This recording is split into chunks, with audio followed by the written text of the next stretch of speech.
L'aire d'un parallélogramme, à quoi ça sert? Des parallélogrammes, on peut en rencontrer dans des situations de tous les jours, mais surtout dans des motifs, dans des murs, dans un monde futuriste peut-être. Pour ce faire, on va s'intéresser à une salle de bain dans laquelle, au-dessus d'une baignoire, on a tout un pavage fait de motifs en parallélogramme.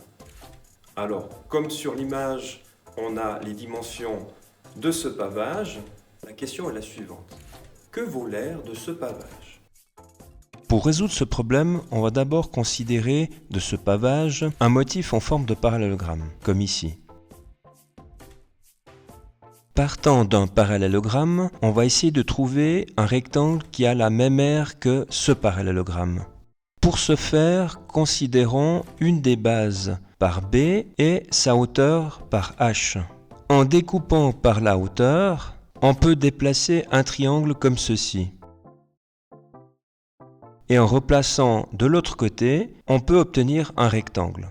Ainsi, par simple déplacement par translation, on obtient un rectangle de même aire que ce parallélogramme. On sait d'un rectangle que l'aire, c'est la multiplication de la longueur par la largeur. Autrement dit, dans ce cas de figure, c'est la base par la hauteur du parallélogramme. Voici la formule de l'aire d'un parallélogramme. Base fois hauteur. Ici par B fois H. Revenons à notre motif parallélogramme. On peut mettre ici comme base B et sa hauteur par H.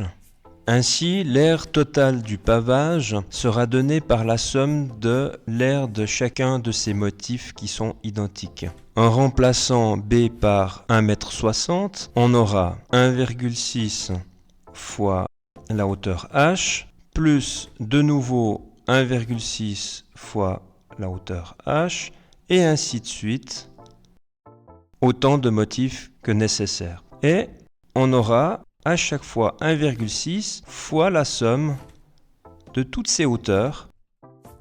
Et si on regarde bien, la somme de toutes ces hauteurs correspondra à cette longueur totale de pavage de 3 mètres.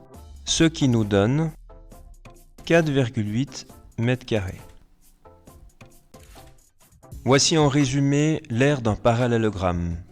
Base fois hauteur.